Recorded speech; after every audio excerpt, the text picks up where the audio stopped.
Вопрос к тем, кто работает в правоохранительных органах. Как часто люди являются с повинной за то, что не является преступлением? И какой случай запомнился вам больше всего?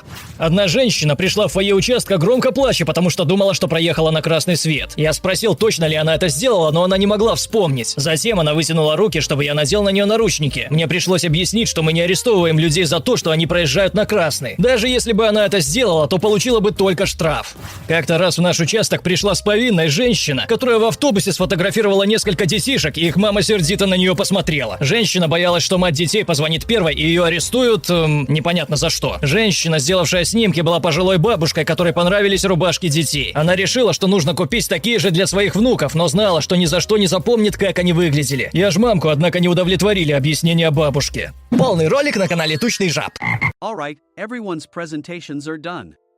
Nick, the manager, said as he tried to move the discussion forward. Excuse me, I haven't. I recently found out something. Nick interrupted me and began to speak. There's apparently someone in this department who didn't graduate high school and is just a part-timer. Meetings should be for employees only. Absolutely right. His lackey, Mike, of course, agreed with Nick. I'm leaving. After leaving the meeting room, I started to shut down my computer. I noticed that an email had arrived, not in my personal inbox, but in the company's shared email. Thinking, there's no point in speaking up, no one will listen, I went home quietly. The next day, I heard a commotion from Nick's desk. He was staring at his computer screen, his face pale. Nick? Is something wrong? Mike looked at the screen with him. And he turned even paler than Nick. Why is he so angry? Knowing the reason for Mike's distress, I thought to myself, serves them right. My name is Adam. My mother passed away when I was in the 9th grade, and I was raised by my father. Well, you could hardly call it being raised. After my mother passed, my father changed. He drowned his sorrows in alcohol, and though he still went to work, he squandered our living expenses on horse racing. Because of that, I had to start working part-time as soon as I entered high school. Every month, I went to the convenience store with bills in hand that couldn't be auto-deducted from my father's account. Even though I endured it because I didn't want to be alone, I reached my limit in my second year of high school and dropped out. I found a live-in job at a distant inn. Thank you for everything. The day I left home, my father, still staring at the TV, spoke. Take care. That was our last conversation. Back then, 18 wasn't the age of majority, so I needed my father's permission to work, and I couldn't hide my place of employment. Yet, my father never visited me even once. I kept working just to survive, and before I knew it, I was 42. Years of hard work paid off, and I was transferred to the headquarters. I was thrilled to be recognized by the company, as I thought I'd be working in the field until retirement due to my lack of formal education. Listen up. Our work can change the future of our employees. Don't drag us down. On my first day after the transfer, Nick, dressed in an expensive suit, spoke sternly. There was a reason for this. Our inn was located in a prominent tourist destination, known so well that everyone in the state could sing its commercial jingle. At its peak, we had 5 locations within the state. But that was long ago. Due to financial difficulties and aging facilities, only the place where I had worked for many years and the original establishment remained. I was prepared to lose my job anytime, but now there was a glimmer of hope. With the rise of social media, the tourist area where the inn was located started gaining attention again. Depending on how hard the sales department, where I was transferred, worked, we could either thrive or be forced to give up this prime location to the new hotel chains continuously popping up. For Nick, who had switched careers from another industry to strengthen our sales, this was a battle he couldn't afford to lose. I understood why he had to be strict. I will do my best. Nick sneered at my enthusiastic declaration. Did you not hear what I said? I'm sorry. I thought I was listening carefully. Out of habit from years of customer service, I apologized reflexively, though I had no idea what had offended him. Someone was watching me with a smirk. In this department, there are those who are expected to excel and those who have been shoved here because they have nowhere else to go. You are the latter. It was Mike, the section chief.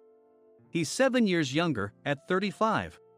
But he was called to headquarters much earlier than I was and had been moving around within the headquarters ever since. I'm not jealous, but I can't accept that he's my boss. Graduating from a prestigious university, he has an unusually high pride and caused many problems as a newbie, making things very difficult for me when I was the front desk leader. When I found out Mike was transferred to the sales department a month before me, I was disheartened. Mike is right. With just a middle school diploma, there's not much you can do. Don't even think about achieving results.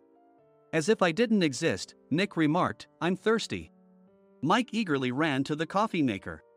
It seems Mike is Nick's lackey. I regretted being happy about my transfer to headquarters, wishing I had stayed on site forever. Send a direct mail to every company on this list by the end of the day. Nick only assigned me tasks that even a new graduate could handle. What? There are over 1,000 companies. You want me to send to all of them by today? Yes, if you and your fellow misfits split the work, even those with nowhere else to go should finish by today. I glanced at the employees typing away expressionlessly.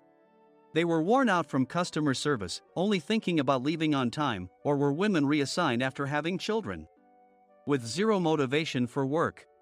Even Sam, a new graduate from the same university as Mike, who was supposed to be among the expected achievers, had no enthusiasm for the job, having joined the company wanting to do customer service. I don't care what they say, I plan to quit anytime, he said.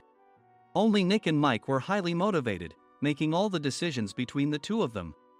I originally only wanted to work at the inn to survive and had no particular attachment to this job. I swallowed my words, thinking I had no right to reprimand them. About a month after the transfer, Nick told us with a frustrated look. To commemorate the 50th anniversary, we've decided to create a plan exclusive for one group per day. Originally, Mike and I were supposed to come up with it, but our president, Mr. Thompson, insists on hearing everyone's opinions. So, you all get a chance. As Nick explained, Mike began handing out prints. Make sure not to embarrass Nick. If your ideas are half-baked, you'll have to redo them. It seemed that they had printed his handwritten notes by Mr. Thompson, which included several questions and a section for free responses. It made sense why Nick had to seek our input, given that all responses had to be submitted to Mr. Thompson. We were given a week to think about it, and a meeting was scheduled to compile our ideas. My plan is to let guests enjoy both the old and modern America. Nick began the presentations. Guests would watch a master confectioner at a nearby traditional sweet shop make sweets in front of them. The welcome drink would be premium tea in a bottle. Nick's plan was certainly attractive. After his presentation, Nick called on us to present in the order we were seated. Just as I stood up for my turn. All right, everyone's presentations are done. Excuse me, I haven't. I recently found out something. Nick interrupted me. There's someone in this department who didn't graduate high school and is just a part-timer.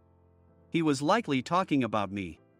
I joined the company as a part-timer and was made a full-time employee when I turned 20. That was 20 years ago, so Nick and Mike probably had no chance to know until recently. Meetings should be for employees only. Absolutely right. After that, Nick kept creating opportunities to solicit everyone's opinions, purposefully excluding me from speaking. The meeting unexpectedly heated up and went past the scheduled end time. A few people asked to leave, and the discussion continued with the remaining few. Still here? Normally, you'd leave in that situation. Though I had no attachment to the job initially, hearing kind words from customers made me want to make them happier. For someone like me, with nowhere to go, the inn was my home and customer service was my life. I felt pathetic about my current self. I'm leaving. I left the conference room and started shutting down my computer. I noticed an email had arrived, not in my personal inbox, but in the company's shared email. Thinking no one would listen to what I had to say anyway, I quietly went home. The next day, while preparing the DM as instructed, I heard a commotion from Nick's desk. In his haste to stand up, he hit his knee on the desk. He stared at his computer screen, his face pale. Nick! What's wrong? Mike, thinking he should be the first to rush over, approached Nick while still wearing his coat. He peered at the screen with Nick. And he turned even paler than Nick. Why is he so angry? Who is responsible for this company? Nick, more irritated than ever, asked, and Mike answered without checking. Probably Sam. Sam wasn't there because he was attending a morning training session for new hires. Nick gave up on getting angry and returned his gaze to the screen. They were looking at an email that arrived right after the end of the working day yesterday. Apparently, no one, including me, had checked it before leaving. The email was from a large company that used us for their annual employee trips. The president and executives of that company also frequently used our services personally. President of the company, Mr. Mason himself, had declared that neither he nor his company would ever use our services again.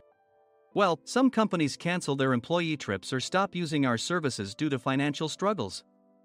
Let's just move on. Mike kept wiping the sweat from his forehead with a handkerchief. Knowing why Mike was so agitated, I quietly watched their interaction. Do you know how much revenue we get from that company?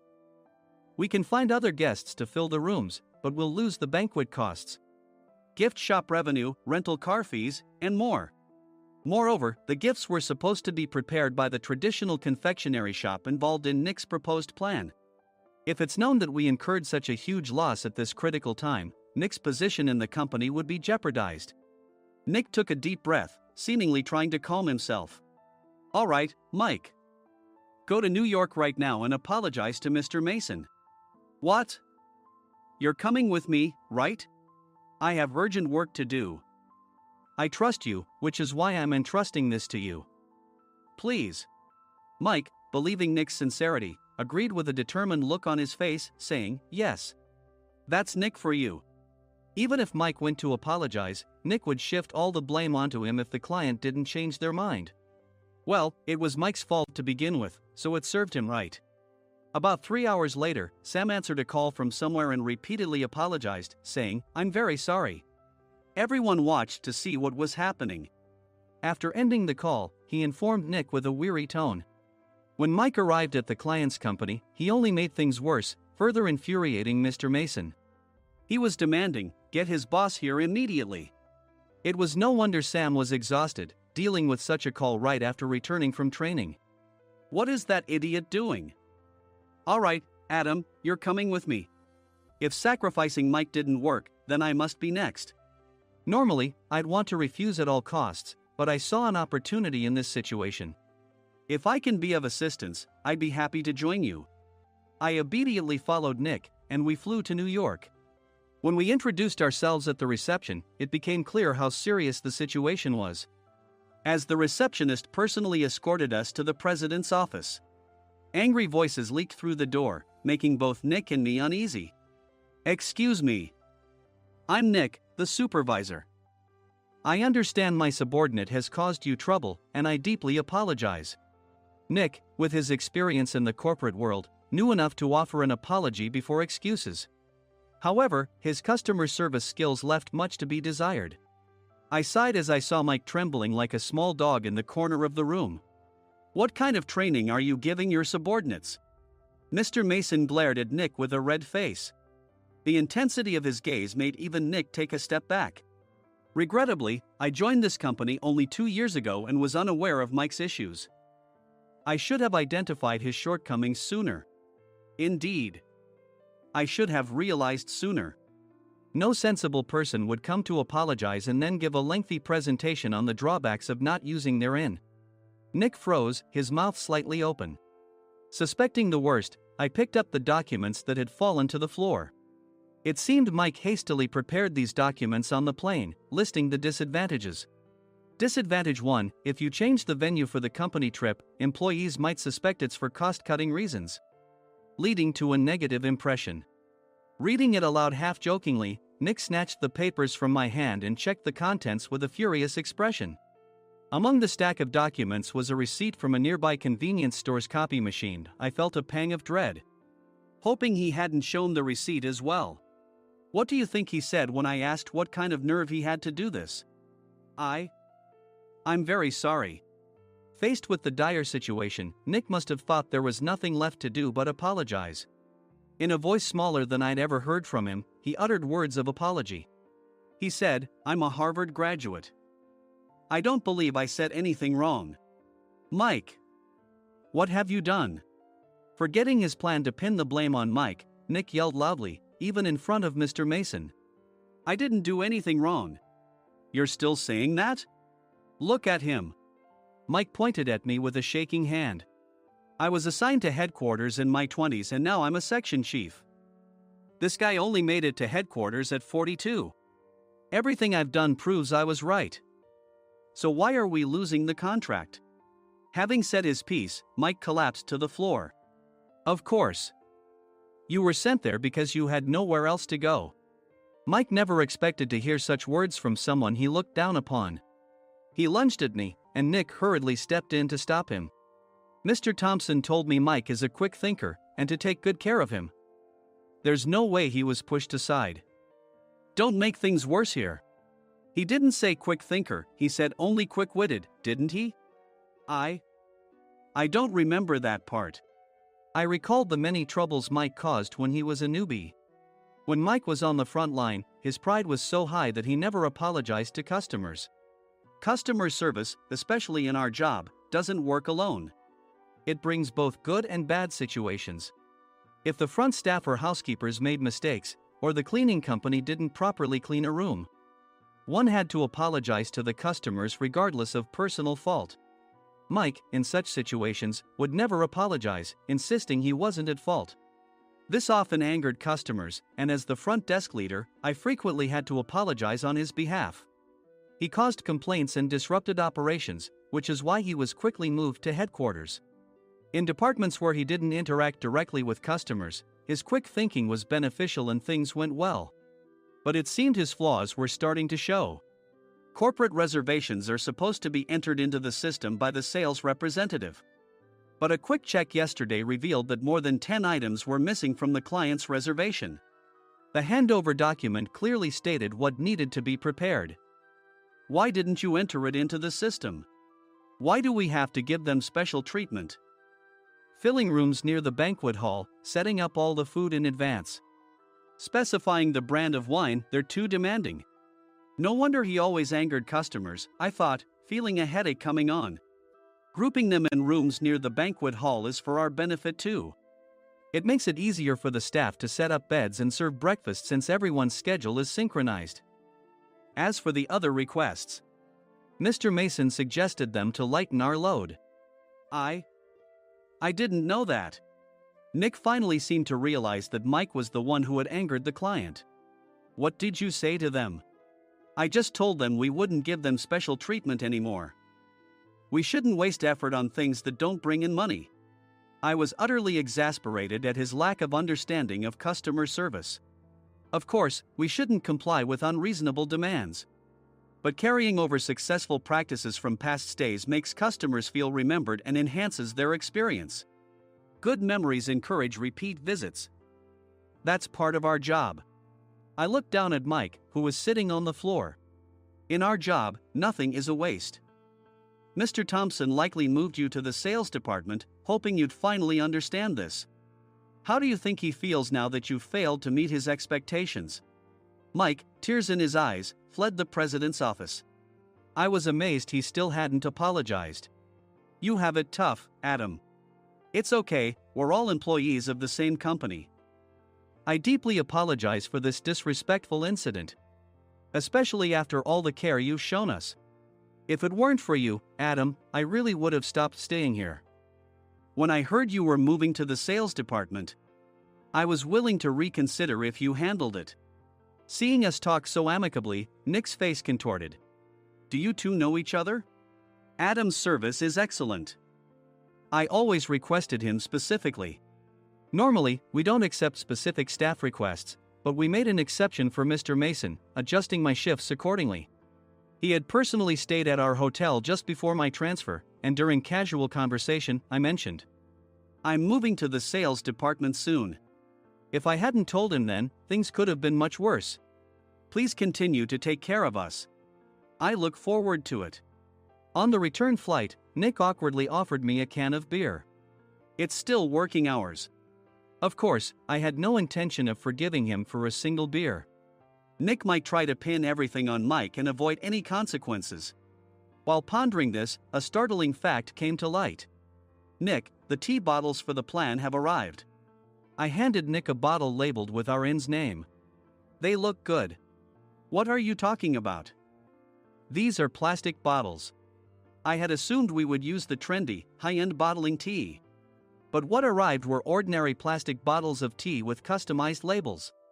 The only unique aspect was the label, which had the inn's name, making it look customized. Upon further investigation, I discovered that a substantial amount of money was set to be paid to the tea company. It was priced like bottling tea. Does this plastic bottle really cost $100 each? The tea inside is specially blended for us. The extra cost is for that. Wouldn't it be better to use another tea company? Or is there a specific reason we must use this one? As Nick continued to make excuses, I showed him a printed email.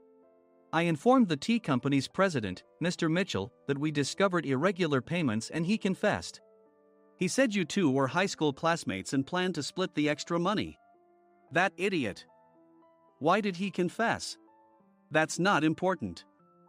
You should worry about yourself, this could turn into a police matter. Opening the bottle cap, I suggested. How about calming down with this tea? It supposedly has a relaxing effect. Nick drank the tea frantically. In the following days, decisions were made about their fates. Mike was reassigned to the General Affairs Department, with no chance of transfer or promotion, as per Mr. Thompson's orders. As for Nick, since the payment to the tea company hadn't yet been made, he narrowly avoided legal trouble.